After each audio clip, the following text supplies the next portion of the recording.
Welcome back to the show that puts the funk in dysfunction. This is Wrestling with Egos. This is why we love wrestling, and this is gonna be a very, very fun show. We're doing something a little bit different this week. We'll get to that in just a minute. Might, just a heads up, in about 15 minutes, you might want to have WWE Network queued up, and we'll give you the deets in just a few minutes. We are going to be doing a watch along here in a little bit, as we will watch the 2008 Royal Rumble, just the match, not the whole pay-per-view, just the match. Widely considered to be the greatest Royal Rumble of them all. Not the greatest Royal Rumble, that abortion they did over in Saudi Arabia. The greatest, the GOAT Rumble. I was about to say, I will shut this camera off if you make me watch that garbage. I'll shut this YouTube channel down. All those people suggesting stuff at wrestlingwithegos@gmail.com, do not suggest us that we watch that, because we will block you. We will wipe you from existence. Yes. Not really. We'll just ignore you when you suggest more stuff. No. We'll block you. We will block you. We will block you. By the way, I'm not nearly as hyper as I was last week. I'm kind of tired. Literally haven't slept. Got home really late from work last night. Had to be up really early today. So I was like, no, fudge sleep. So. Well, we're glad you're here. I'm gonna be try to be a lot more chill tonight. No promises, but I'm gonna try. I'm Patrick.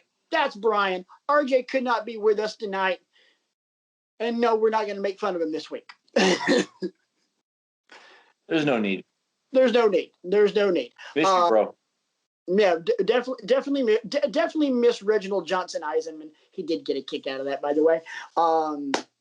So yeah, I'm still waiting on the receipt for the way we buried him at the end of last week. That was fun. Oh, I'm sure it's in the offing. Oh, it's got to be, and if it's not, I'm gonna be sorely disappointed. So we got 3 things we want to talk about before we get into the Rumble, and the first one, probably the most newsworthy topic of the 2021 wrestling year already, is this. They're back. We are getting more and more and more. We are getting deeper and deeper into almost like a wrestling fever dream, because we're the melding of AEW and Impact and their collaborative efforts are still coming to fruition, and we're still seeing more and more of it, because this past Tuesday, on Impact, we had a number 1 contenders match for the Impact World Tag Team Championships, currently held by the Good Brothers. Private Party showed up with Matt Hardy in tow, and they had a number 1 contenders match against Chris Sabin. And not Alex Shelley, because Alex Shelley is out for, I don't know why. There's a legit reason. I don't know why. Can't remember. But his partner, the returning James freaking Storm. Dude, marked out for me. I have made no bones about it. I am a James Storm mark. I love the guy. Loved everything about his work, from Impact into that very brief run in NXT, into the NWA Power, and now back to Impact, which it should have actually been a WWE run, but with COVID and everything else, those plans fell on the ground and broke like an egg. So, is what it is. Private Party defeated Storm and Sabin, so now it is at, I can't remember the next pay-per-view, Genesis maybe? For TNA, I have no idea. Whatever the next pay-per-view is, that is your tag team title match. Good Brothers versus Private Party. Yes. So you're going to have to help me make sense of all this. And I'm sure that between you and RJ, I'm sure you could both inform me about because what I'm concerned about is what's the end game, or is there an end game, and is the goal just to increase the talent pool of both shows, provide us with fresh mashups, provide us with a big, greater storylines and all that? What is the end game here? RATINGS. Eyes on the product. Yeah, eyes on the product. Because here, and it's brilliant in my opinion, because what you have is a strong working relationship between the guys at Impact, and also, I don't know how this has come together. They haven't really talked about it, but obviously, Don Callis has had a massive hand in this, and I'm not using hand as a pun or anything else. I'm just being straight, just straight shooting on this. Between Don Callis and Scott D'Amore having conversations with Cody and the Bucks and Tony Khan, it's made sense because these are two companies with a lot that each other can benefit from.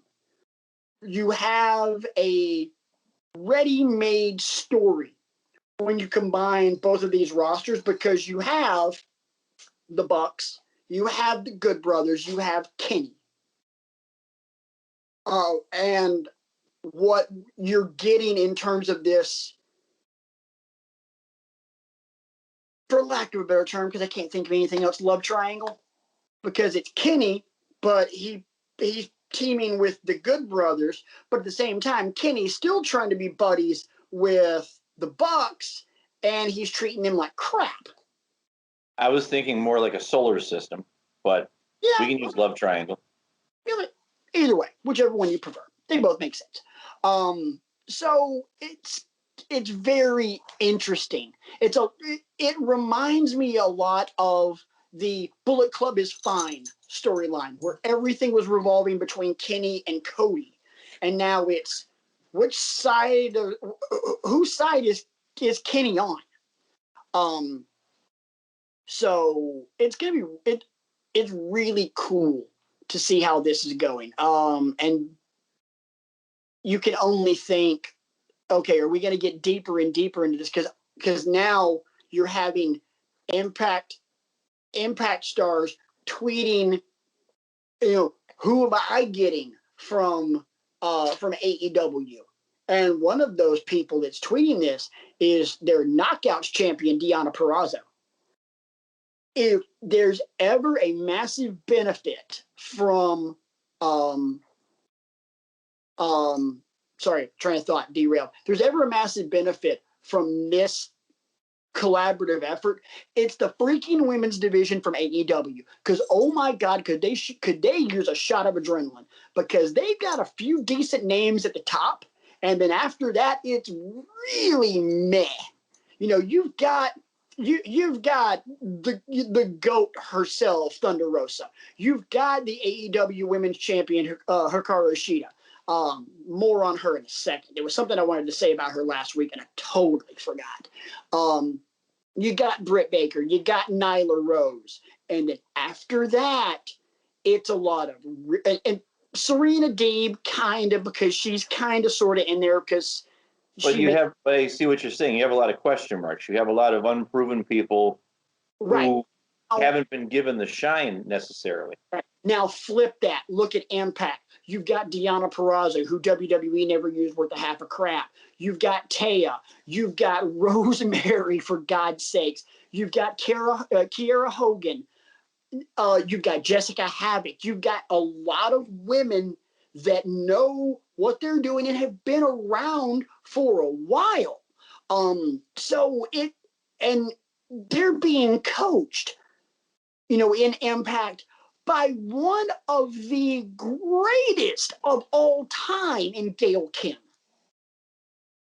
Don't get me wrong. The women in AEW are being coached by Dustin Rhodes, who is phenomenal in his own right. And these younger girls that are breaking into the business, like Layla Hirsch and Anna Jay, and even though she has a little bit more experience, Tay Conti. They're going to be great, but right now it's greener and goose crap. That's what I'm looking forward to seeing is what are they going to do with the girls? Because you're still competing with the juggernaut over in Connecticut.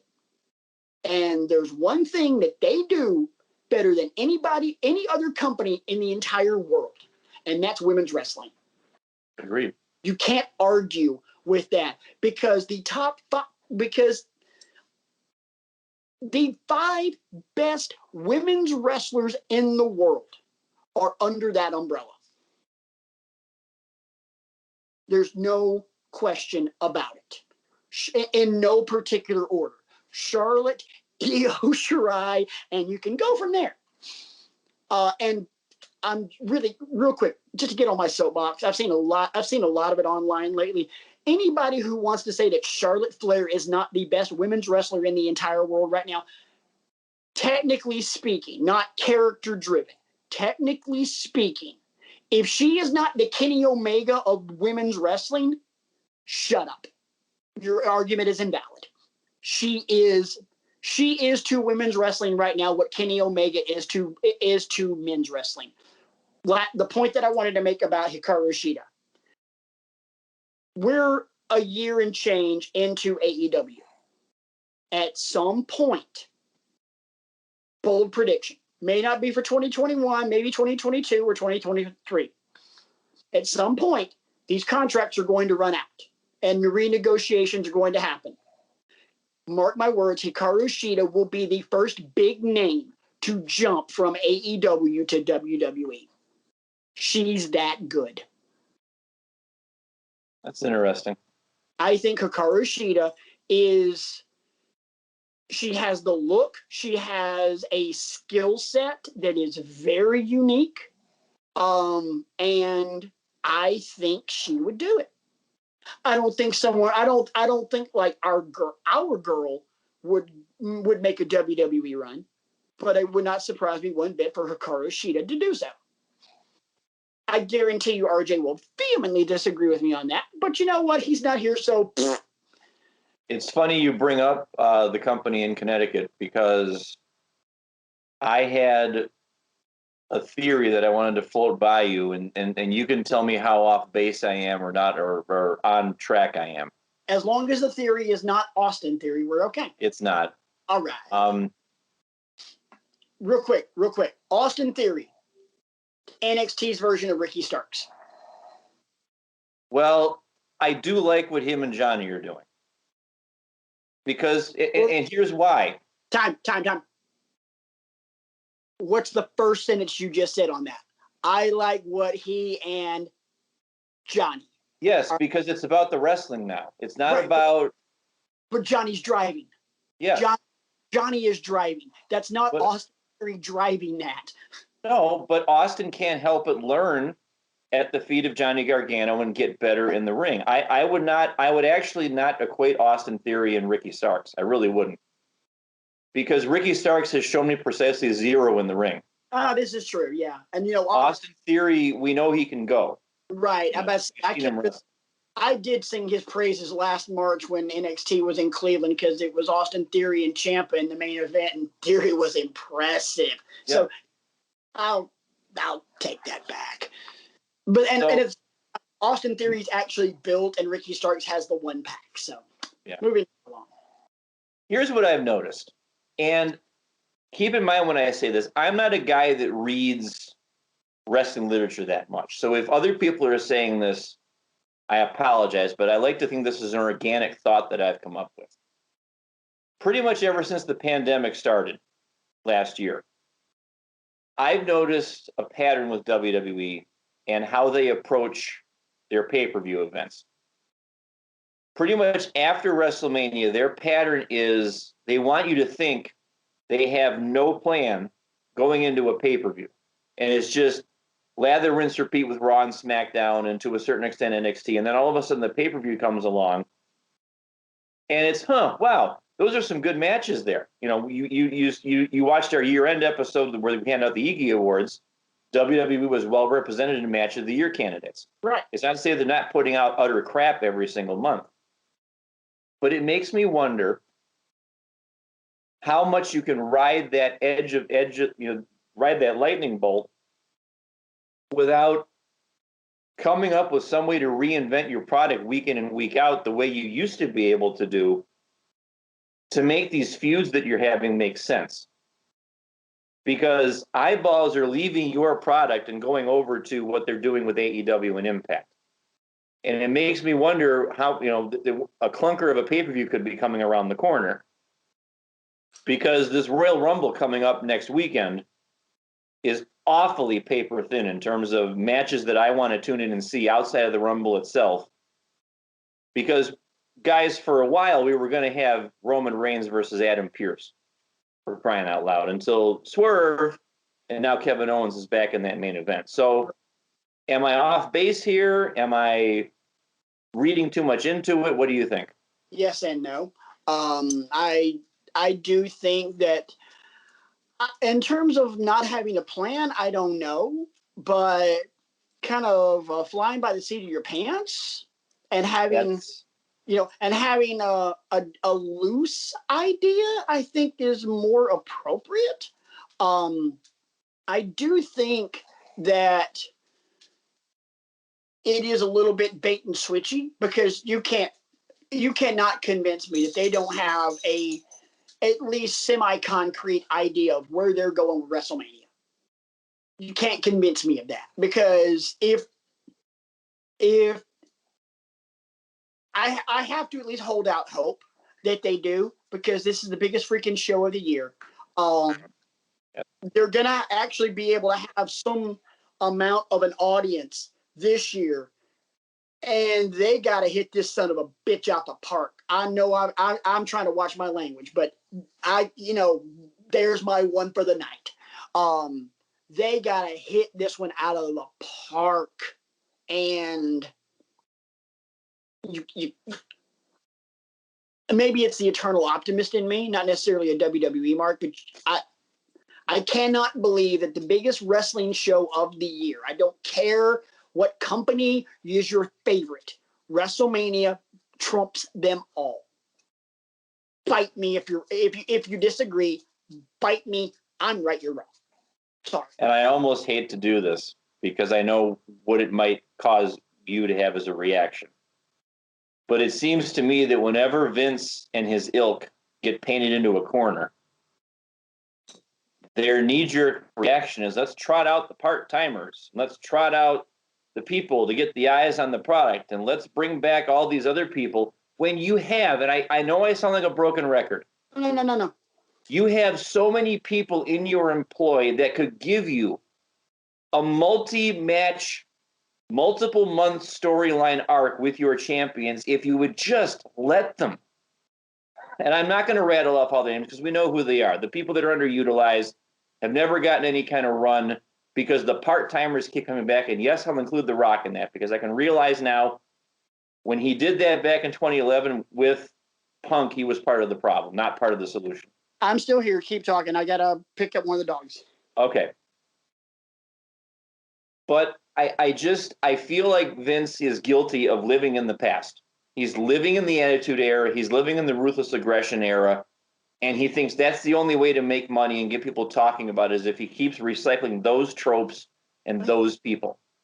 And it just blows my mind that is this the third year in a row now that a certain ex-WCW star who's had failed run after failed run after failed run in WWE has been trotted out on his couple matches a year contract to raise our ire.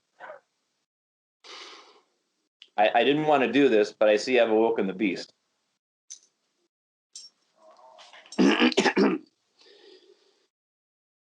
You mean the guy that almost killed The Undertaker in Saudi Arabia? That would be the one.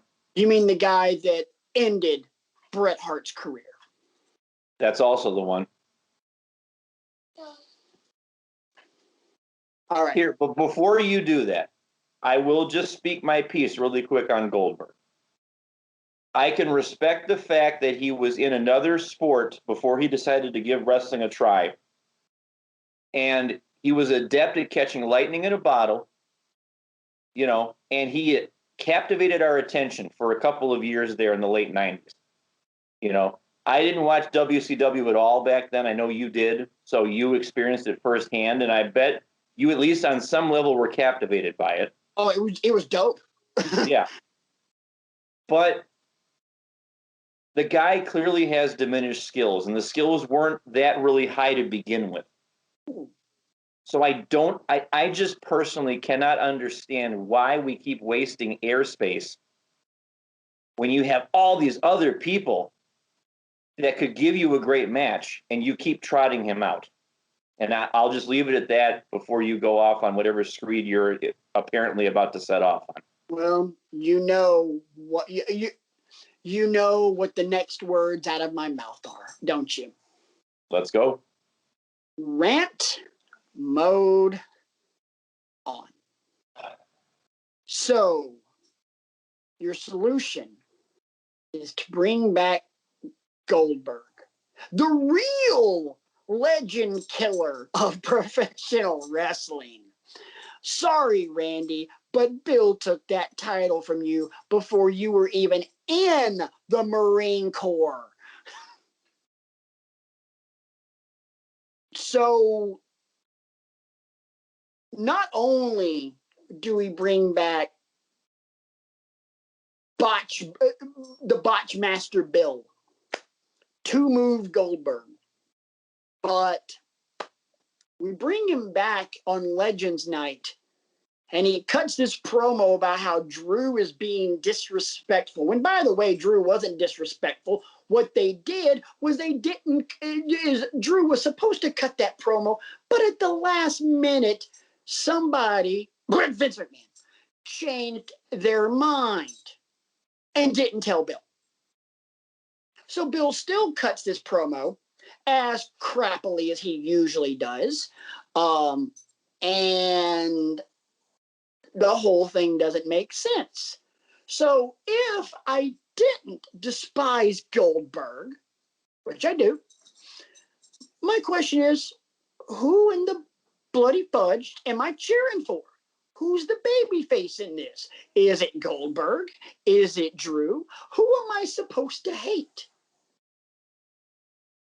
And there's no answer because they, obviously can't really, haven't been able to do much with it because, as the wrestling fates would have it, Drew tested positive for COVID, which I'm sorry, this is going to be horrible, and I don't care, and I'm not backing off this one. That might end up being a blessing in disguise because he may not have to get in the ring with Bill Goldberg, which means Goldberg may not kill him. Bill Goldberg, let's look back at the last few matches he has had and look at one move that he does that has resulted in botch after botch after botch. He almost killed The Undertaker with the jackhammer. He almost killed The Fiend. He almost killed Bray Wyatt with it by dropping him on his head because Goldberg did the one thing that you can always expect from a Bill Goldberg match. He ran out of gas and didn't have enough in his 70,000-year-old body to get a 280-pound plus man up. Then, on top of that, you give him the Universal title. Why? I'll never know. Why? Well, I know why. Because Roman bailed at the last minute. So, take your carton of eggs and just throw it on the floor for WrestleMania and make an omelet out of whatever you got left.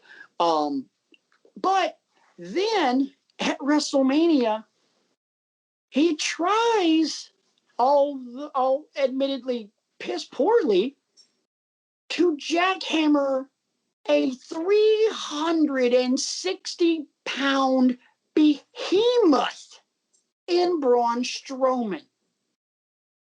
Look, when in circa 1998, when I was out of high school for 2 years. By the way, I'm 42.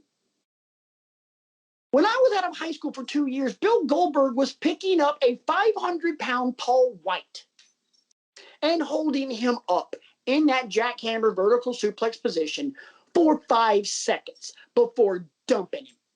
And it was freaking awesome. The last person Bill Goldberg jackhammered and didn't, and you knew he wasn't going to kill, was Dolph Ziggler. And yet Vince keeps going back to him. You keep going back to him because you lack creativity. It worked in the past. It will work now. WRONG.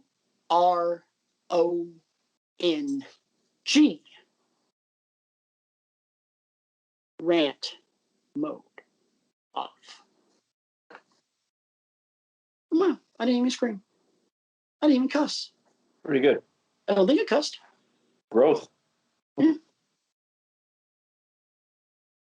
Hail the conquering hero. By the way, before we get into our watch along, I want to thank you guys for the feedback that we've been getting from not only the Iggy Awards and some of the little hidden gems that Brian and I snuck in there. By the way, I can't remember your name. Somebody tweeted me, love the fact that I snuck in the Rocky and Bullwinkle thing. Cheers. But also want to thank you guys for your comments on the Lost episode that became Golfing with Eagles Part D. That was a lot of fun. Sorry it took so long to get that one up. That just became a complete nightmare. We tried. Mistakes were made. Anyway, so let's go ahead and get to a part I've been really looking forward to. First off, I would like to give credit where credit is due on this. Shout out to the lady of the show that we refer to as the Lovebird, Mrs. Bryan, who came up with this idea several months ago. We just never pulled the trigger on it. And then all of a sudden, I came up with this idea at work the other day, and Bryan said, yeah, the Lovebird's been talking about that we should do this for months. I'm like, oh, yeah. So giving her credit. Yeah, I read your suggestion to her, and she goes, yeah, it sounds like something I said to you guys last winter. You should just watch something and react to it as it's happening. Yeah, and I forgot all about that. And I was like, oh, yeah, she did say that. So I'm giving credit where credit's due. Executive producer Lovebird. Yes, very much so. She's getting an executive producer credit for this week's show, which means now all three of our wives have gotten executive producer credit. Yeah. So something to add to the old CV there, as it were. Yeah. All right. So what we're going to do is we are going to watch the 2008 Royal Rumble live on the WWE Network. So you guys can pause. I'll give you a minute if you don't want to pause. But what we want you to do, pull up, go to WWE Network, go to the 2008 Royal Rumble. And there should be a part where you can jump to certain sections. And there is a part where you will jump to the beginning of the 2008 Royal Rumble match. The time code is 1 hour, 46 minutes, and 29 seconds. That gives us an hour and 10 seconds of this Royal Rumble. So I'm going to give you guys a second, unless you have already paused and you're ready. So waiting on you guys. Any day now. For the record, I've got the exterior shot of the Empire State Building. Should I be further along than that? Yes. I don't know what your time code is. Like I said, I am looking at 146.31 is where I'm at. I'm actually at 148.29. And they have Michael Buffer hasn't shown up yet, so. Huh. Well, let's just hit it and see what we got. So here's what we're going to do. We're all going to hit play. I'm going to give you a 3, 2, 1 play. When I say play, hit play. Don't hit it afterwards. Don't hit it before. So it's 3, 2, 1, press the button. So here we go. In 3, 2, 1, play.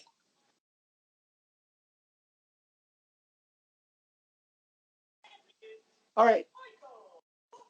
Are you, is Justin introducing him? All right. Michael Buffer. Yeah. First off, the fact that they bring in Buffer to do the ring announcing for this is just otherworldly. Who would you rather have? Not a damn person. But look, if you're gonna do a Mount Rushmore of ring announcers, he's one. He's on there. Everybody else is up for debate. He's not. He is the G. Going, just hearing him give the rules of the Rumble, it's just like, yeah, this is cool. And to me, it just brings up a whole new level of legitimacy to the Rumble, the fact that it's in the Garden, and just so much, and it's just so cool. And at the same time, it also makes sense because it's the Royal Rumble, and then there's that catchphrase.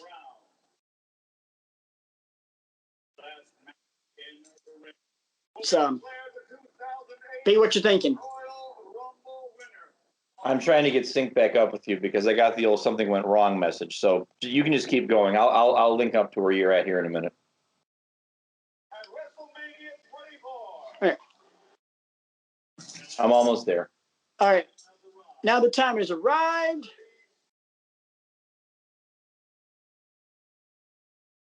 And I gotta be honest. Maybe it's just me, but I have always loved the gonna lay back for the catchphrase. So. And having it in this venue too, where it's kind of like a bandbox, where you're right on top of the ring, also. Which, hang on, you can't talk over this.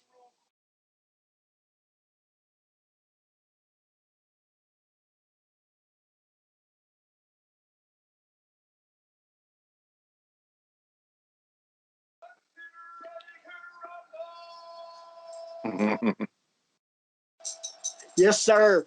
Here's the thing. I have always loved the Garden, especially with the WWE show, because you get that short ramp, and the way they've set it up is awesome as hell. And then this happens.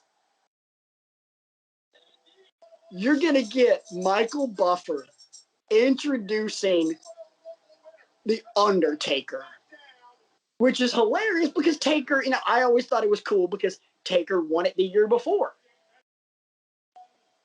And I'm like, okay, this is pretty dope, So he went in last year at 30, won it, and now he's number one and being introduced by Michael B.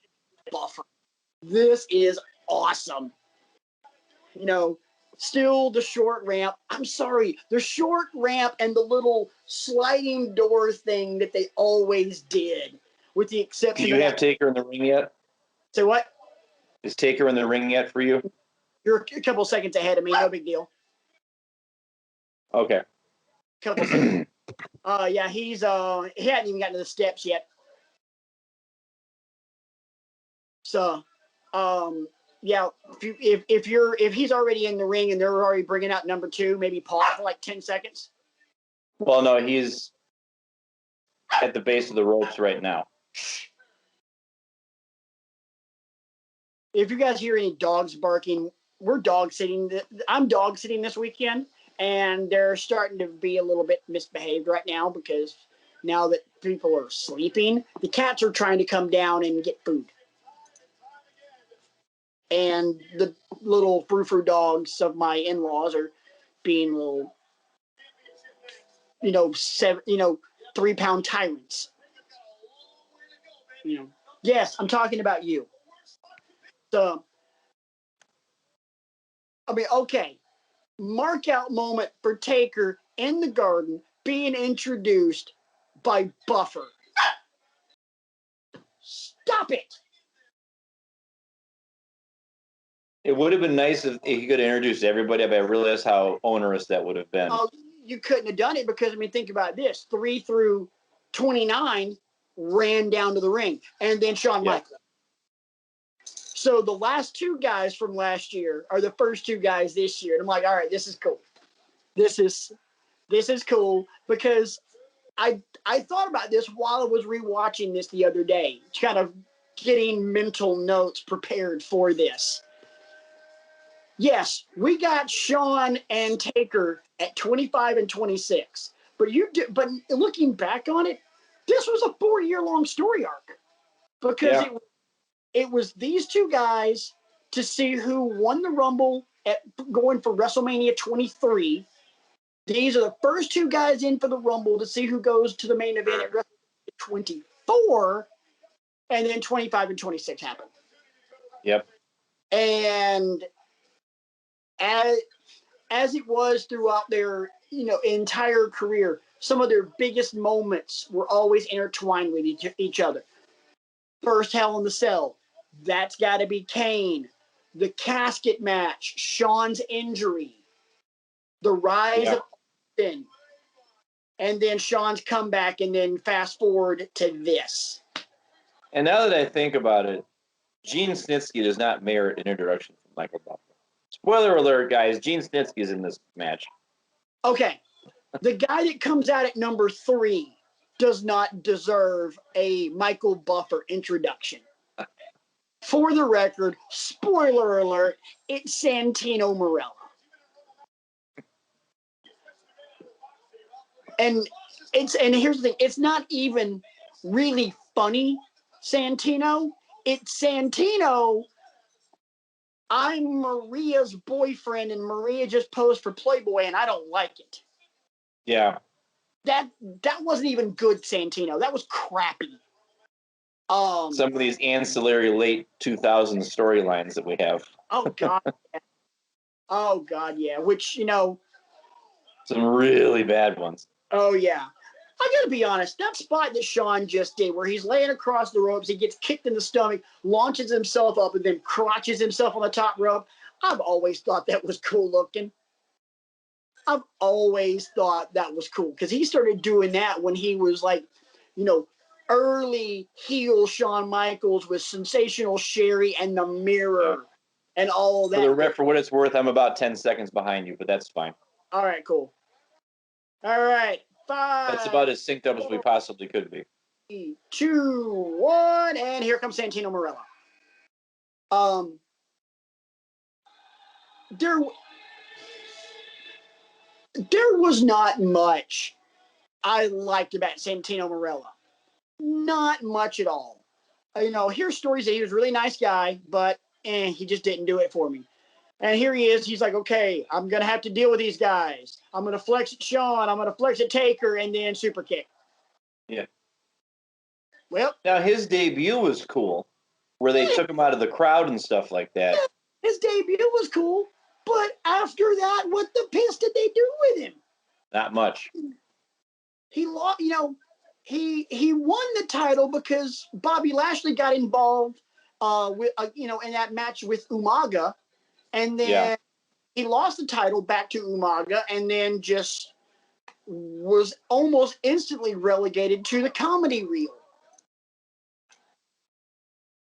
So, I mean, really cool bump coming up right here with Taker going for old school, and then Shawn just pulling him off the top, and Taker pretty much doing a senton bomb.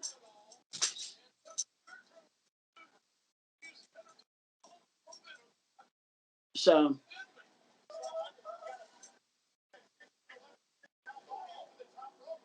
it still amazes me that he was able to do this. Like, keep in mind, and maybe there's some tricks to it to be able to walk the ropes and stuff like that, but it still seems to me it shouldn't be possible. No, it should not be. And for the record, guys, when you're watching this pay-per-view, if you're going to give this pay-per-view a run, this whole pay-per-view is jacked. I mean, it is just straight up nasty. And here we go at number 4 with the Great Khali. another guy that had no business getting a Michael Buffer ring introduction. So, Brian, what would you say? Zero coordination, zero ring skills, zero charisma. And yet, because I watched a few other Rumbles around this time, I watched the 09 one the other night, and he comes out at number 5, and it's just like sucks all the energy right out of the building, just like it does here. All right, he doesn't have a clue what he's doing. Kali's got Taker in the corner, and instantly, he hasn't been in the ring 30 seconds, and they're chanting, "You can't wrestle" at him. Yep. They are giving him a chant that I most associate with Nikki Bella and Eva Marie. And this is the guy who once won the World Heavyweight Championship. Are you kidding me? I mean, look, don't get me wrong. I understand the whole, hey, let's put a championship on a guy from another country because it can give us better access in that country. But you did that with Jinder Mahal. Why did you have to do it with Great Khali 10 years previously? Khali was god awful. Khali wasn't even good in that Adam Sandler longest yard knockoff. I forgot he was in that. Oh yeah. And then eliminated by himself, eliminated by The Undertaker alone. See you bye.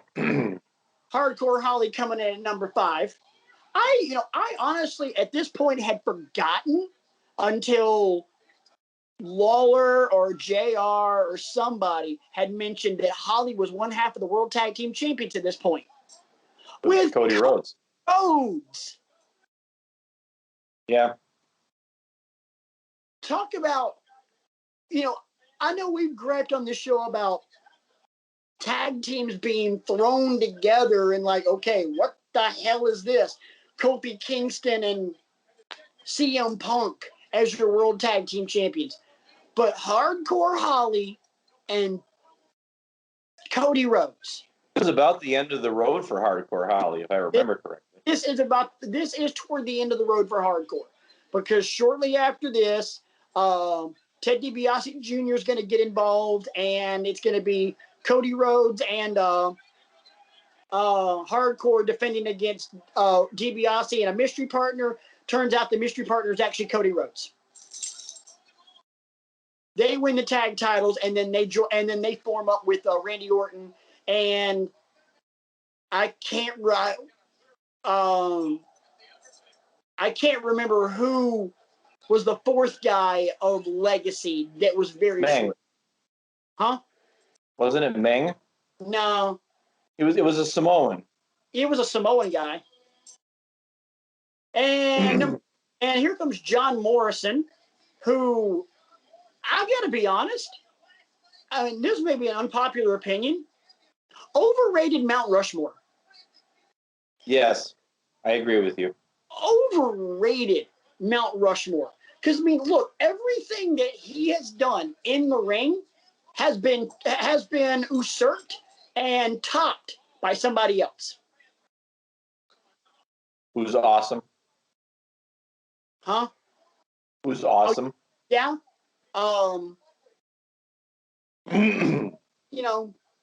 He got, Morrison, Johnny Nitro, Johnny Mundo, Johnny Impact, whatever you want to call him, is definitely one of those guys who, in my opinion, falls under big fish, small pond, as opposed to the big ocean of WWE. He was great in Impact. He was great in Lucha Underground. Here. Then and now.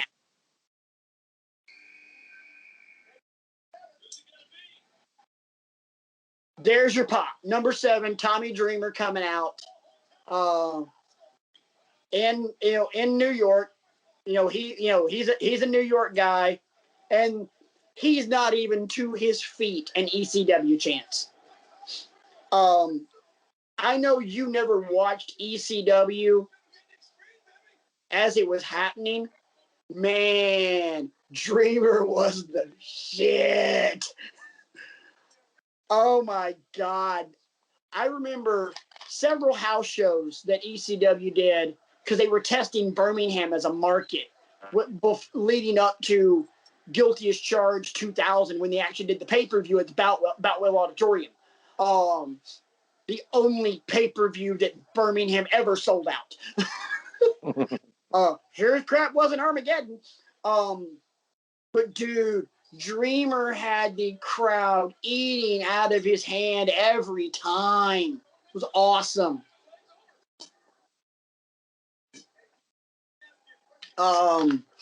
But Dreamer, easily one of those guys who I don't know if I would say underrated, underappreciated though. Yes. Underappreciated because it's clearly he's got a great mind for the business. If you psychology and all that. Open, duh. I forgot who A was. Yeah. Xavier Woods' favorite theme song. Yes. Hey, I gotta be honest. Batista. I know he's one of the Lovebirds' favorites. But I gotta be honest. This incarnation of Batista was freaking awesome. Babyface WrestleMania 24 Batista was awesome.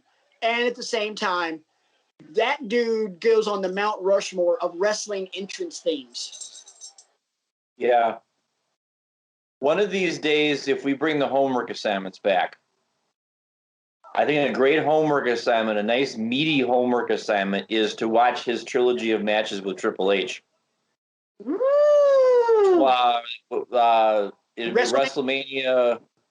Yeah, 21. 21, and then Backlash, and then Judgment Day.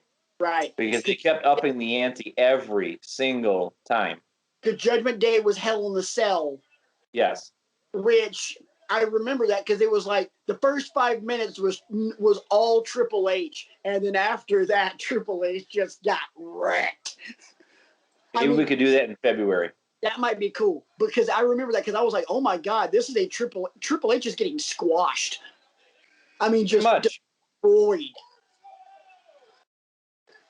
Okay.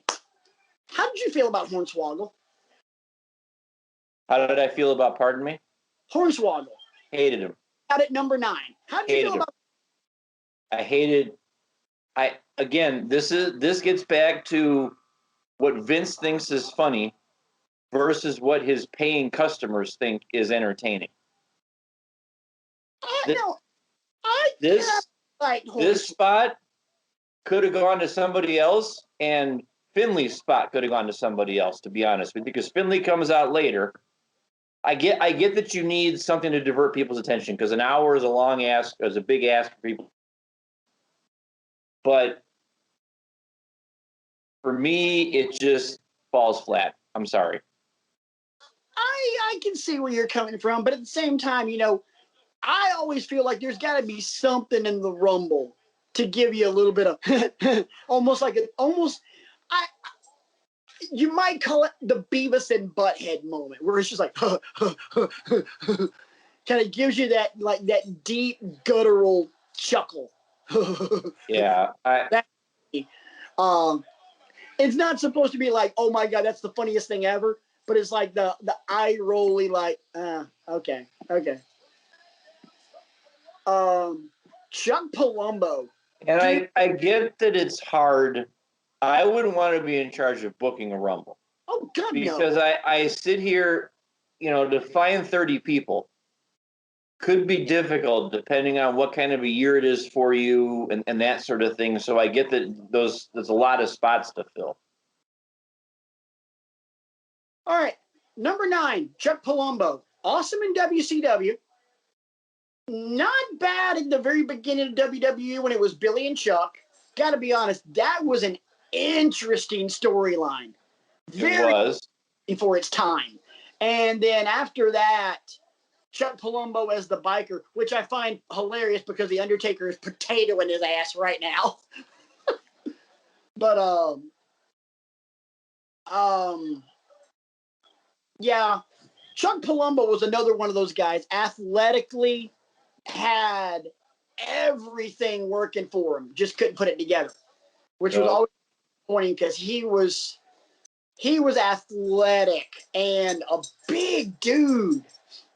So, just giving you a heads up, we may have to pause it a little bit. I may have to take these dogs out.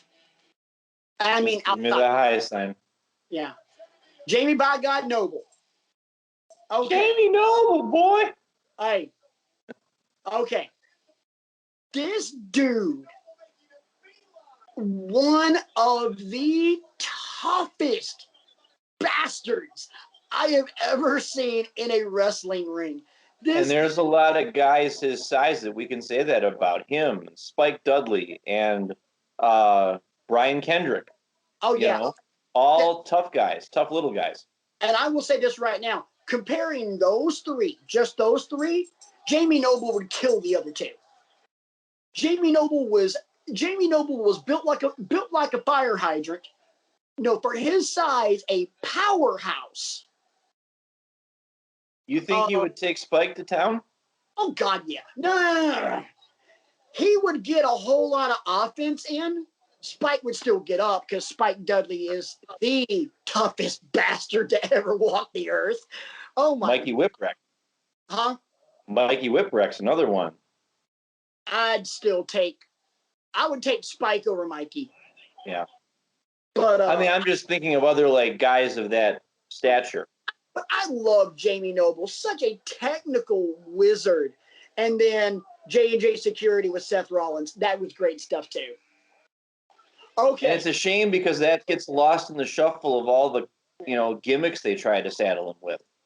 We got to pause. When he was the trailer trash with Nydia and all that kind of stuff. We got to pause.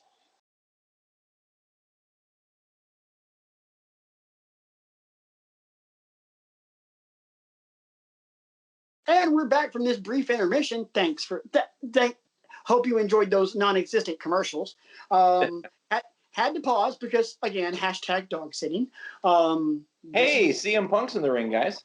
This is why I prefer cats. So we are at 2:08:13 on the time code. We're going to get back to it in 3, 2, 1, play. All right, Punk's in. Gotta be honest, CM Punk never had bad entrance music in WWE. I'm on an entrance music kick tonight. Did you ever hear the story? And I'm gonna kind of lead it up to with this one because of who's coming out next. Did you ever hear the Cody Rhodes Undertaker Royal Rumble story? Yes, I have heard it.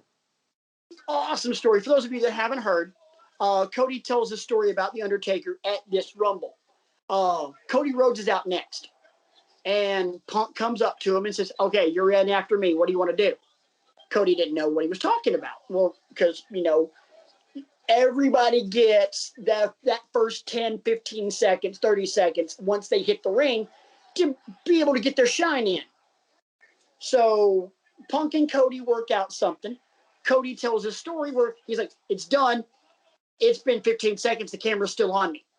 So I run over and I hit the Undertaker in the back. He turns around, goozles me, and says, "Kick me in the knee." So I kick him in the knee. Then as he's doubled over and his hair in his face, he says, "Drop kick me." And I drop kicked him. And he took a bump. And then he goes on to say, "It was at that night that the Undertaker became God to me." By the way, Shawn Michaels is giving a master class on how to avoid elimination.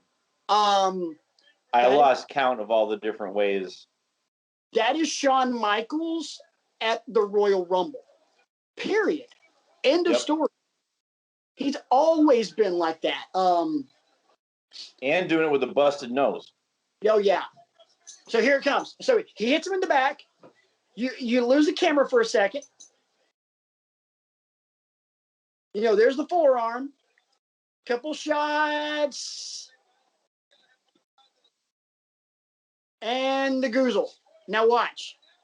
Kick me in the knee. Boom. Drop kick me. Boom.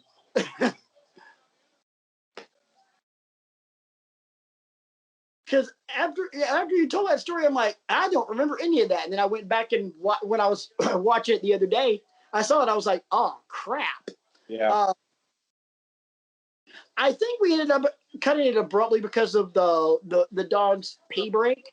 But dude, Batista, this time in this era, so freaking good. Yes. He was over, like nuclear over.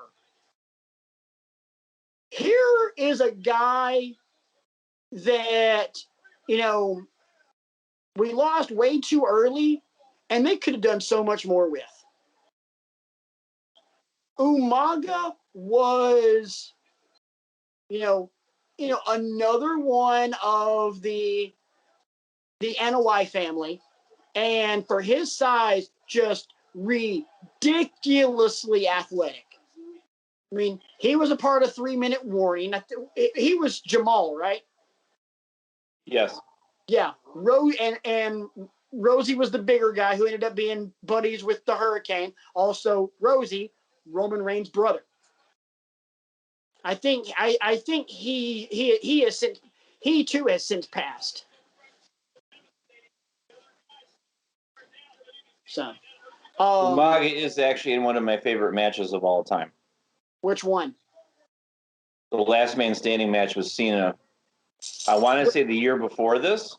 Where the bottom turnbuckle comes on, chokes him out with, that was because Cena found another gear in that match.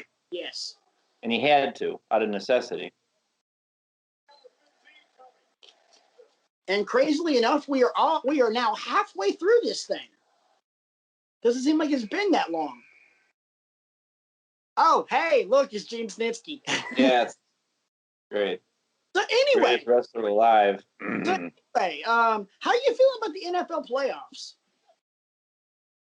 None of us have teams that are in it anymore. So it's a great time to talk about it. Right. I'm not as angry as I have been in years past. Well, because I can put my finger on why. Right. Well, let me make it very easy. This year, you guys actually got beat, whereas in years past there was the blown call that should have gone your way against the Rams.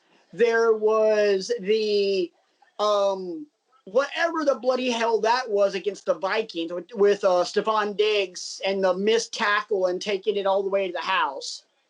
So this was actually a legit L, not a Whiskey Tango Foxtrot. And I'm waiting any day now for Drew Brees to announce his retirement. Yeah. It's going to happen. Yeah, and I think well-deserved. And I'm going to be honest, if Brady my opinion, Brady makes it to the Super Bowl, regardless of whether he wins or loses, he's done too. So let's see. He's still got a 2-year contract with Tampa, though. Don't matter. Yeah. The Miz at number 16 with the shorts and the faux hawk and everything else. Here's another example of a guy. Dude, I've come around on Miz. Let me jump in real quick. In 5 years from what we are watching right now, he's going to be WWE champion. That guy with the faux hawk and the gloves and the weird ass shorts is going to be WWE champion in 5 years. No, 3 years. 3 years from now is going to be WWE champion. Going to be a part of one of the most famous Money in the Bank cash-ins of all time. And from that moment becomes one of the most consistent performers in wrestling history. Fight me on it. You get no fight from me. No. Okay. I mean, just because he's annoying as all get out doesn't mean he's not good at what he does. EO 401, baby. Now, speaking of what could have been, oh my God, Shelton Benjamin. Here comes your spot. Oh. His face in the middle of it. Bam. Shelton Benjamin and super kicks. Dude. Okay, so this guy was a part of so many what the bloody hell was that spots in his career. Unreal. But also athleticism in dump trucks. I mean, just Fort Knox level athleticism. You know, just the standing vertical leap from the ring to the top rope, over and over again. You know, the running up the ladder. The run up the ladder at WrestleMania 21. I showed Hello Nurse that the other day. Her jaw hit the floor. And then, of course, the springboard into the super kick. Yeah, jeez. Yeah. Okay. Don't really want to say much about the guy coming out at number 18 for two reasons. Number one, don't want to speak ill of the dead. And number two, he may or may not have killed up to this point, this match was just kind of for me when I watched it live as it happened. But here is where it starts. Him and the guy that comes out next. All right. When we get to that, I'm going to tell you something. Okay. I don't know if you've noticed it or not. There is going to be something that happens in the ring. I want you to pay attention to it. I think I know what you're talking about. Who am I talking about? Well, when Snuka comes in, like a bunch of guys like almost fight each other to try to be first to take a punch from him. No, not even that. But I think I know what you're talking about, and I'll point it out to you when it happens. Okay. But yeah. Because I saw this the other night when I was prepping and watching this. I saw this and I was like, and okay. I'm like, oh yeah.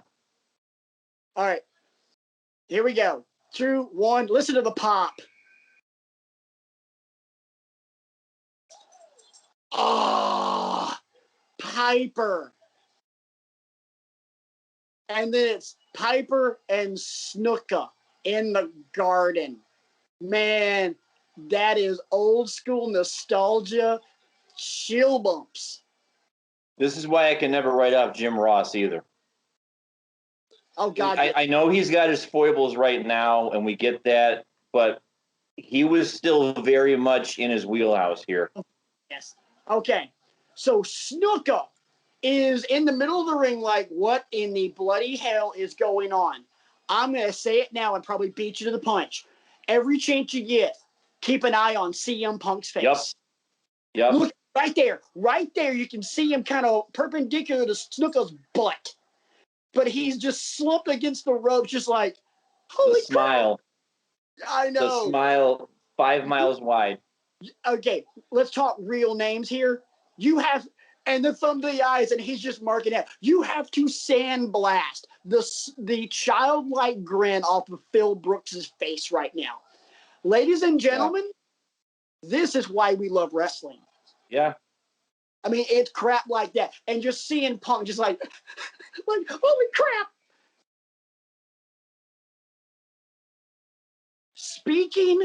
Going back to something I said earlier. Entrance Music Hall of Fame. Kane coming out to Slow Chemical by Finger 11. God, I love this entrance. It was just... I love when he came out with the black towel on his head for a while. I know. And then he'd be strutting, and he'd just take the towel and fling it to the ground. And then bring his arms up pretty quick. It was just grab, spike, up, boom. And he had and then he walks over. Here's your nostalgia trip. I'm going to dump Piper and Snuka over the ring. Enough of that crap. I'm here to work. Keep in mind, it just adds to Kane's record of most career eliminations. Adds to the body count. The mayor of Knox County, Tennessee, has that record. Yep. Yes. And it may or may not, I have it on very good authority, it may or may not have been included into a introduction of him emceeing a charity event in Knoxville at some point in 2020. Mainly because I because I have a friend of mine that did that introduction, and he was Nice. looking for wrestling tidbits. Speaking of ring announcing, I've noticed now when I watch AEW all the different ways that Justin Roberts has to work in North Carolina whenever he introduces Kenny Omega. It's brilliant. Justin Roberts is a great ring announcer.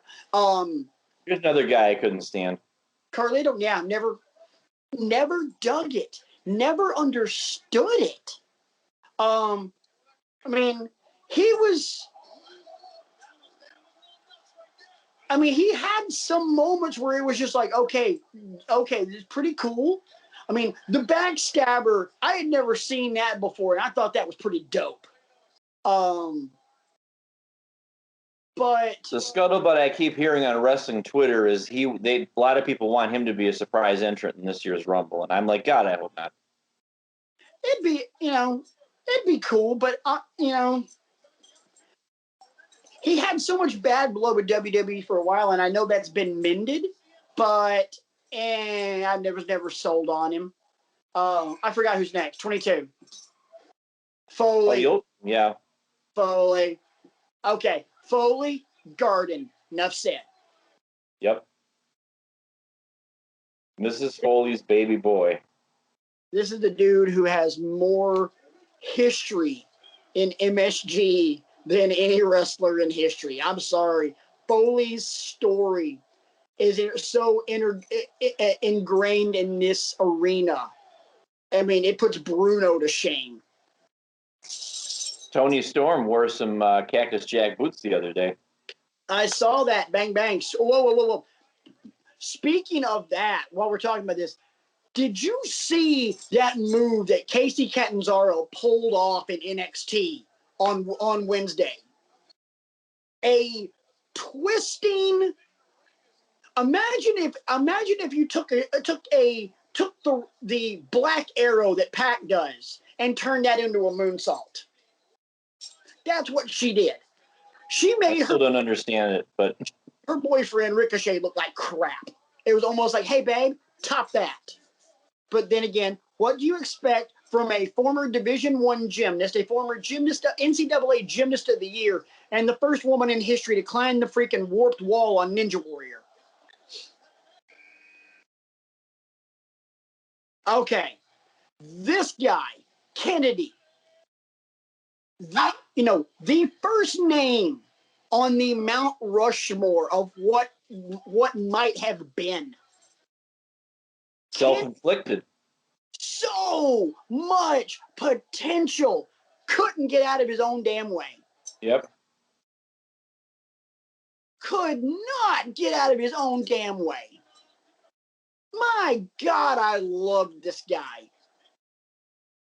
Did he go to Impact? Yes, he went to Impact, won the Impact title a couple times, ended up being a member of Aces and Eights, which underrated storyline. I'm sorry, I dug the crap out of that. I want to say over winter break, I saw there was a Wrestling with Regret video about Aces and Eights, so I queued it up because I knew of the storyline, but I didn't know. Oh, it was so good. It was so good. That my opinion, might have been the best overall storyline. That TNA ever did. Just the formation of Aces and Eights, bringing back the main event Mafia to work that. Chris Sabin beating Bully Ray for the world title briefly. AJ Styles becoming the dark, gloomy guy, and then going back to old school AJ. Now, here's a guy. Let me tell you, he makes this Royal Rumble, and this is why I wanted y'all to queue up the 2008. And not buying what I'm selling. Nobody's thinking about it because Big Daddy V's on his way in. Shawn Michaels blindsides the Undertaker with a super kick. He gets and then Kennedy right behind him. So now you literally have Taker standing over Shawn and then we get Mania next year. Yeah.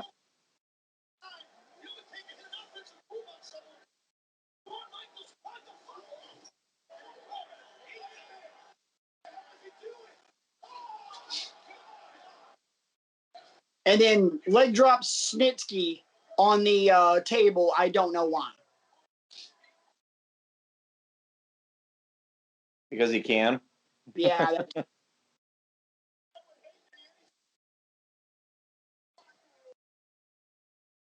Yeah, so Taker pushes Snitsky, boom, there's your super kick, and then here comes Kennedy.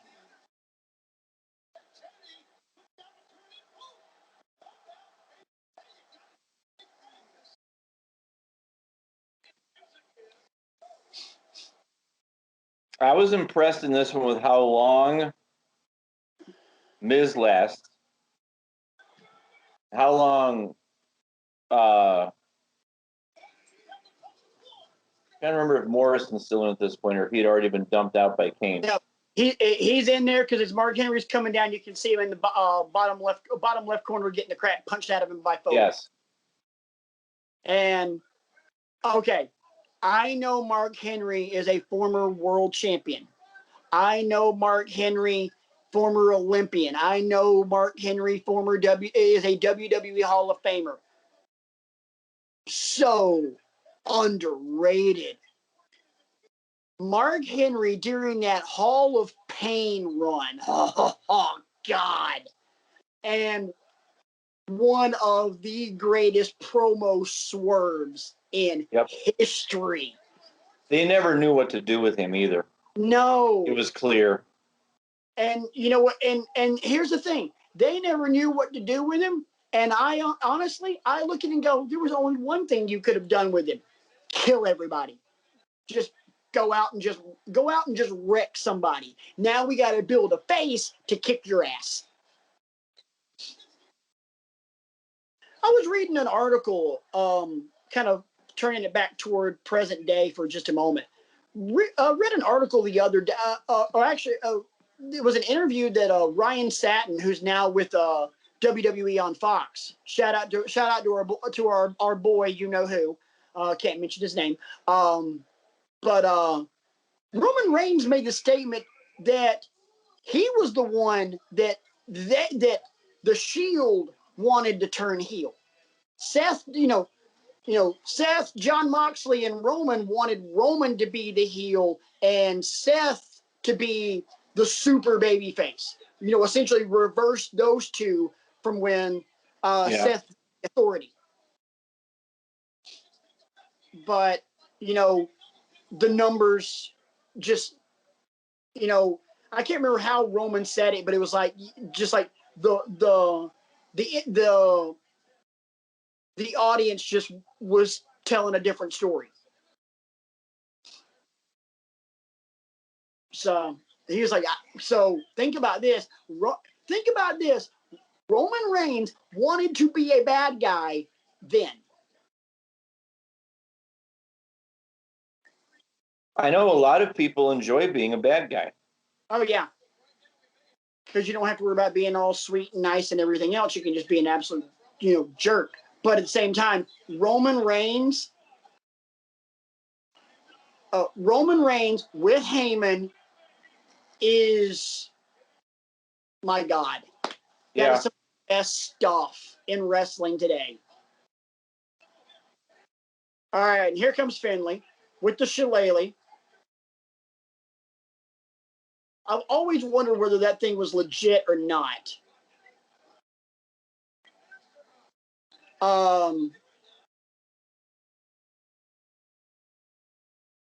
We completely glossed over the fact that Chavo Guerrero hits the ring.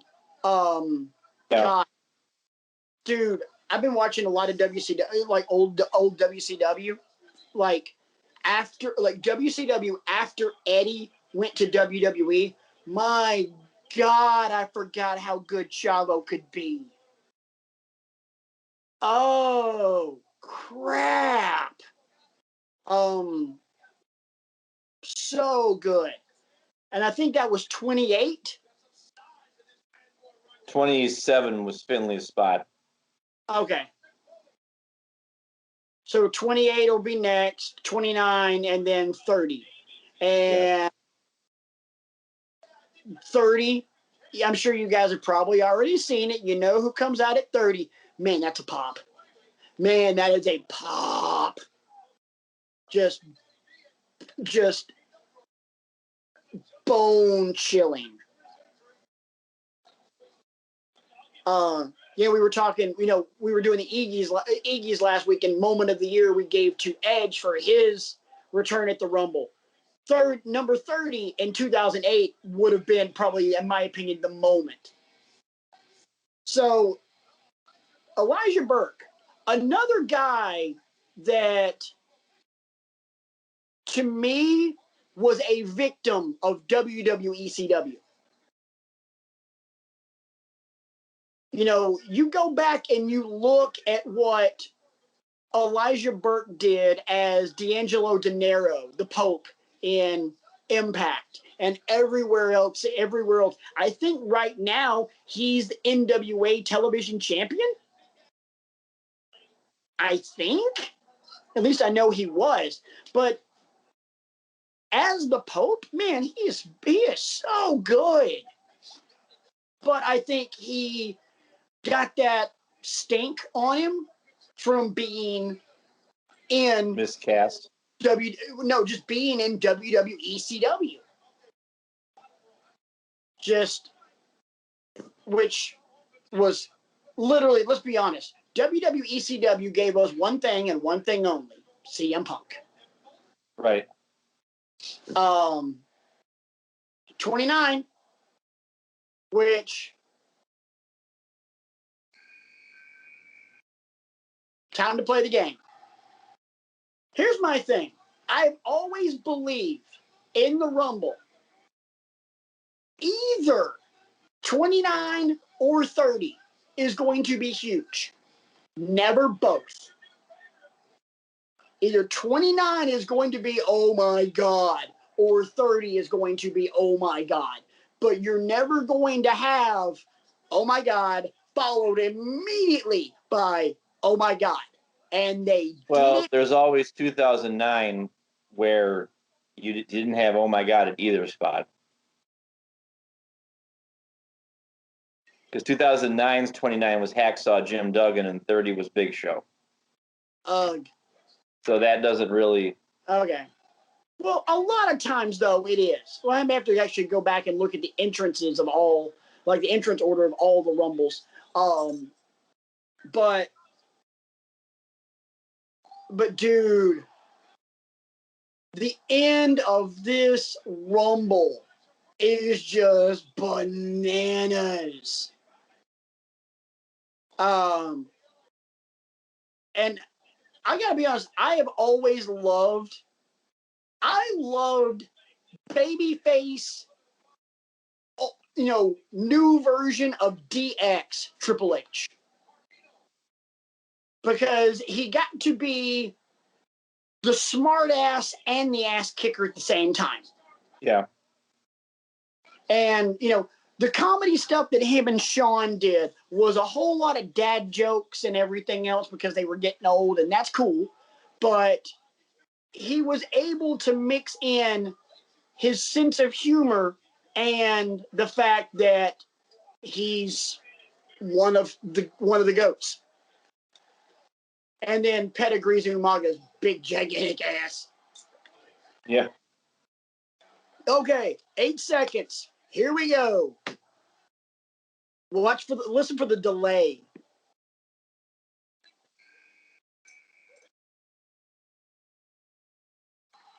And I've always said that one of the things that Triple H is the greatest at is reacting to things that are happening around him.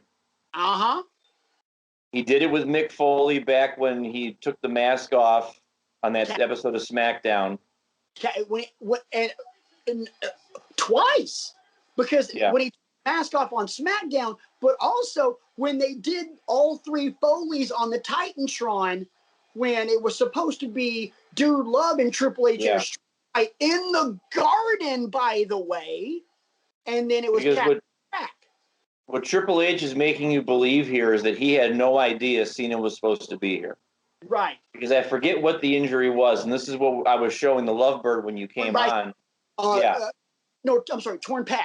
He The tore original prognosis was like 8 or 9 months. Right, and it was SummerSlam when he did it. And this was 5 months. Right. And this was just like this year.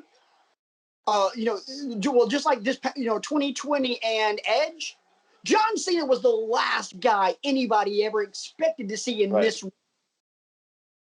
He was going, if you ask any wrestling fan, Cena's out for WrestleMania this year, which at this point sucked because Cena was a world beater at this point. He had not become, Super Cena yet. He had not become, let's go Cena, Cena sucks.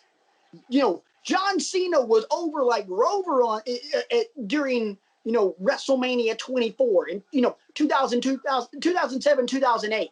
He was huge.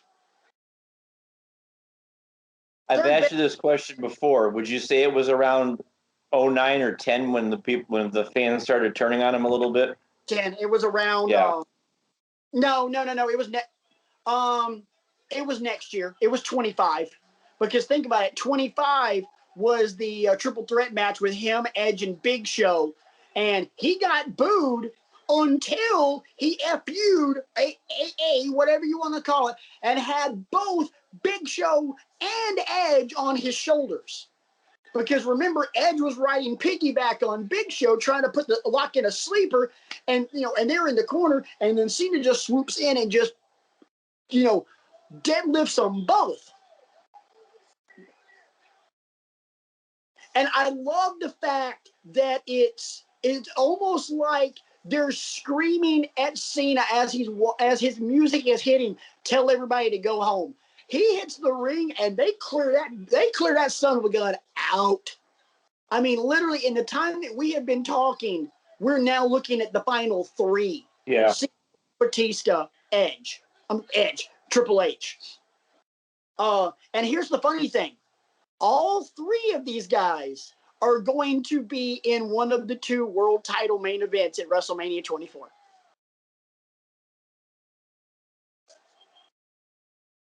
Because Cena wins this, spoiler alert, and he faces Triple H and Randy Orton for the WWE Championship. And then Batista takes on The Undertaker because The Undertaker is about to beat Edge at Elimination Chamber for the world title. No, he is not. No, he is not. This is WrestleMania 24. No, it's Edge and Taker. Never mind. I was wrong. 2 of the 3 of these guys. I can't even tell you who Batista faced at WrestleMania 24. All right. You're going to look it up. Killer. I'm going to look it up. I'm going to get the crack staff on it right now. Hey, well, you know what? At least we don't have to worry about Batista and Cena eliminating themselves and then Vince tearing both quads. Yes, because they already did that. Yeah, they've already done that spot before, Vince. But I don't think you need to do that again. But dude, just the star power at this point in the Rumble in 2008. These are 3 of the flipping biggest names in the business. All Hall of Famers. Well, Cena's not in yet, but Batista wrestled Umaga.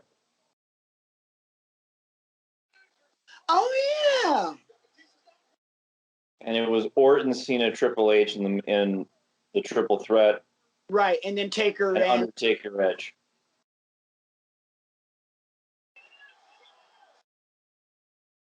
Right. But also remember, we also get WrestleMania 24, also Ric Flair's last match. Yes. Well, what should have been Ric Flair's last match, he decided to get paydays in TNA. And have a woo-off with Jay Lethal, which is still comedy. And what I also love about this one, there's a dude in the front row on the right side in a black hoodie that is clearly rooting for Triple H. Clearly. Yeah. Because every time Cena's getting an offense, he's like, no, no, no, no. And he is losing his mind every time Triple H gets in some offense. Oh, that guy that's standing up in the corner? Yeah. Yeah, that dude, you know, and you can watch it. He's Bald one of head. he would. I don't know what your name is, dude, but you can roll with us and be a part of the Wrestling with Egos team because we can clearly say that that's why you love wrestling. Holding up his little Walmart title there. Hey, whatever, dude. Not all of us can beat RJ and have 15 legit title belts. Right. One of these days, RJ's going to show up to a hangout once COVID is over, wearing all those damn belts like he's freaking Ultimo Dragon.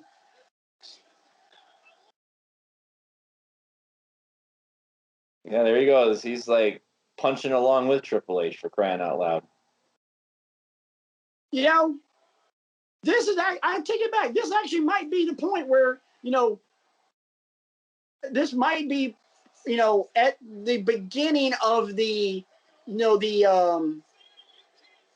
Cena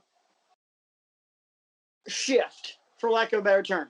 I always, during this point of Cena's career, when it was, he's being booed and cheered, and Cena hasn't just openly accepted it like he did much later on in his career, I always compared Cena to Tim Tebow. Like just a polarizing figure in wrestling. You either loved him or you hated him. Yeah. When he was playing for the Broncos, you either loved him for, his heart and his drive and his, and what he stood for, or you hated him because you thought he was a phony. So let me ask you this. I know there have been times where you have booed Cena. I know there have been times where you've cheered Cena. Percentage-wise, what is it? Your love-hate percentage of John Cena.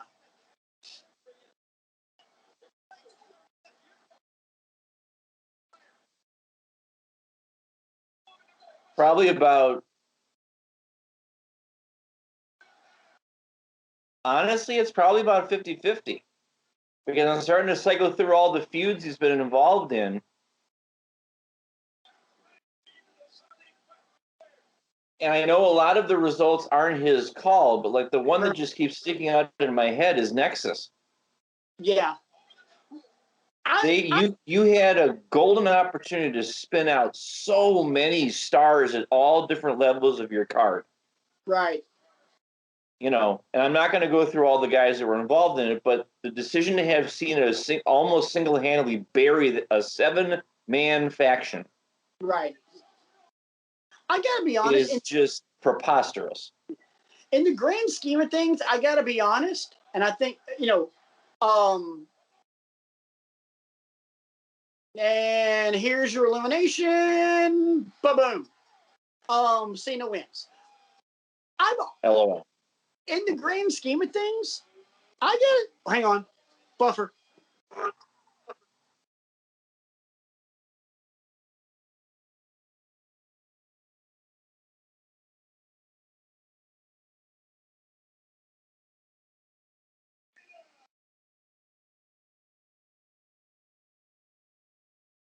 Got to be honest. A better John Cena, Justin Roberts. Yeah. The way Justin Roberts says the name John, because he does it with John Moxley too, it just sounds badass. But anyway, moving right along. Looking at John Cena overall in his body of work, the grand scheme of things, I got to be honest, 70-30 love. No, don't get me wrong. There are moments where I'm like, oh my God, why Cena? Why Cena here? Why Cena here? Why can't we just move on from Cena? But at the same time, I look at the rise of Cena dealing with WrestleMania 21, and I'm turning my TV off because we're done watching this thing. I returned to the menu too. So, you know, we're looking at the rise of Cena from WrestleMania 20, and it, he was a victim of his own meteoric rise. yes, because it happened so fast. He went from WrestleMania 19, he wasn't on the card. He was supposed to have some rap battle with somebody, and that rapper decided to bail last minute because he realized he was going to get waxed. And then 20, he beats Big Show for the U.S. title. 21, he beats JBL for the WWE Championship, and then we're off and running. That's meteoric. And it just continued because he starts, he's selling merch left and right. Then he cuts his own he cuts his own album and his own entrance theme. And it's just everything he does. And then you find out a lot of things that John Cena stands for as a human being. Mm-hmm. And it just more and more and more. And I think it was kind of, for me, Cena suffered the same way. Well, Cena suffered similarly, parallel-ish to The Rock, where The Rock was just white meat babyface and just shoved down everybody's throats and then became a heel, and then that was his rise. Cena and his rise was just, he was the right guy at the right time, and everything clicked, just one after another, and it was can't miss. And then people just got sick of it. Yeah. John Cena never changed. People's perceptions of John Cena just got changed because he got to here super fast and stayed there. And yeah, there was, the golden shovel is what many people call him. And I love the fact that over the last several years, he has made it. What changed it for me, because I used to be like you, 50-50 on John Cena until he won the U.S. title. When he won the U.S. title and the John Cena U.S. Open Challenge started, and it was just match after match after match, and not just match, but bangers with young talent. Kevin Owens, Sami Zayn, the list goes on and on of guys that he worked with and had amazing matches with. And then let's move on from that to one of his last world title reigns. I want to point this out for people that say John Cena can't wrestle. He hung with AJ freaking Styles. Yes, he did. He hung with the greatest wrestler of the last 20 years. The last 15 years. I'm sorry, Kenny doesn't have a long enough body of work to be up there with AJ long term, playing the long game here. Kenny at his best versus AJ at his best, I'll take Kenny any day of the week. But longevity, boys and girls. That's why we've already had an AJ GOAT conversation and not a Kenny GOAT conversation. 3 years from now, if he's still the best bout machine, yeah, we'll do it. I think it'll be kind of but he got a bad rap. No pun intended. Because his rap was pretty bad. But he was Mr. Reliable. He was always there. He always made you feel something. Brian, that's what I always talk about on this show. You got to feel something. Yes. I feel what's happening. And if I don't have an emotional connection, I don't give a crap. And Cena made me either hate something or love something. So, to me, 70-30. That's that is a damn good conversation for a later show. Probably after, we're gonna need to fill some content. Before we get out of here, any final thoughts? Because we just watched quite possibly one of the best Royal Rumble of them all.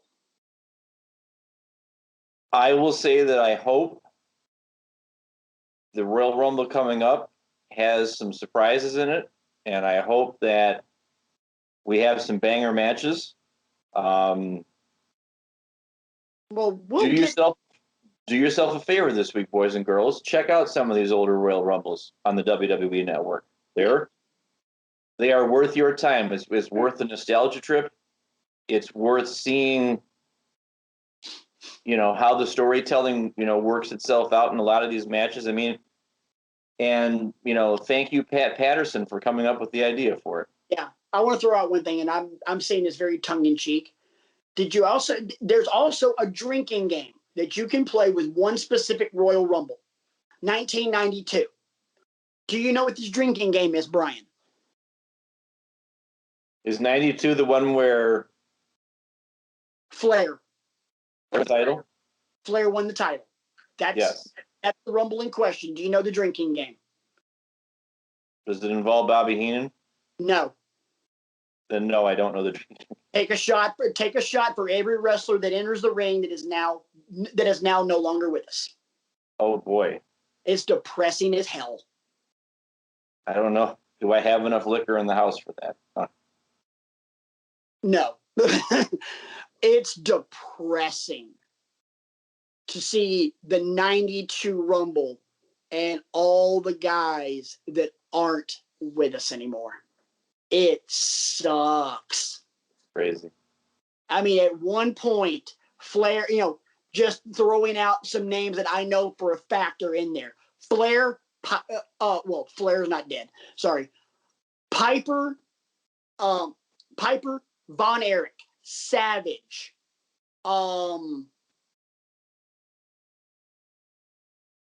Earthquake. I think Earthquake's in it. Hawk and Animal aren't in the Rumble itself.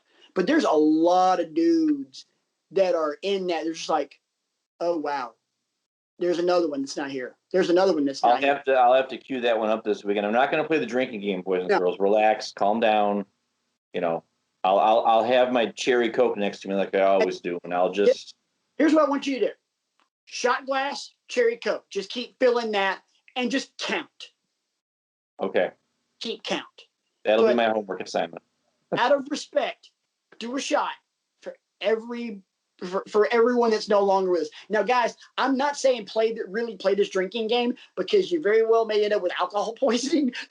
This is as dangerous as playing a drinking game with the Robin Williams live on Broadway HBO special, taking a shot every time he drops an F-bomb. I definitely don't have enough alcohol for that. 97 times. I counted it in college. Even so, lot of respect. Yeah. But so many Rumbles to watch. Don't watch 93. 93 was god awful. 93. You can probably skip the 40 man too, the Del Rio one. Oh, that was brutal. That was like, let's put 40 guys in it. You have a hard enough time with 30, and now we're gonna do 40. Now, the 40-man Rumble was kind of cool because there were some surprises, and also at the same time, anytime a surprise came out, Matt Stryker's on commentary, and Matt Stryker is marking out like a mofo, and that is great. But the Rumble itself sucked. And by the way, go ahead and skip the greatest Royal Rumble from Saudi Arabia, unless the only reason you're going to watch it is to watch Titus O'Neil trip over his own 2 feet and slide under the ring. That's 10 minutes to see the replay and hear Corey Graves and Michael Cole laughing their asses off live. That's about it. But you know what? Here's what I want you guys to do. Tweet us your favorite Royal Rumble memory, no matter what it is. Your favorite Royal Rumble memory. You can hit Brian up at bcrego15. I'm at Rant Mode On. RJ doesn't get any love because he's not here today, because you must be present to win. No. RJ email with 2 N's. You can tweet him too. You can email the show at wrestlingwithegos@gmail.com. Bit.goes. Yes. Facebook.com/wrestlingwithegos. All that that's all of you, the ways you can interact with the show. And also don't forget, like, subscribe, share, leave a comment below, click the bell for all the notifications. That way you get all sorts of good Wrestling with Egos chocolate goodness. So yeah. We'll talk Royal Rumble next week. We'll talk anything else that happened over the crazy world of professional wrestling. What happened tonight on SmackDown, what happens next week on SmackDown, what happens on Dynamite and NXT. Probably not the Royal Rumble, probably not Raw, because Raw hasn't been good in 6 freaking months. But we'll look forward to previewing the Rumble. Hopefully RJ will be back. We might come up with something new to try out next week. Hope you guys enjoyed the watch along, because you know what? I had a blast. How about you, bud? It's a good concept. Props to the Lovebird for reminding us about it and saying, "Hey, this is something you should do." Yep. And we can definitely expand this concept. I'd be happy to watch a crappy match with you guys. Like you guys did early last year or 2 years ago now with the from Hell. Or you did it for that. Oh, you had us watch the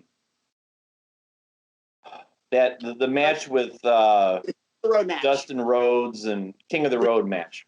King of the Road. But that might be what we do for the next watch along. Is just queue up a bowling shoe ugly match and react to it. Oh God, yeah. That'd be a good way to fill some early February content, I think. Yeah, we'd have to. Yeah, I think I have one in mind. That bothers me, but that's okay. It should, because let's be honest, of the 3 of us, I'm the one that's sick and twisted. I mean, go back in our archives and watch the show. I can't remember the date, but when I gave the homework assignment of the King of the Road match to RJ and Brian, and just watch the sheer horror of RJ's expression. It was at that moment he realized he messed up.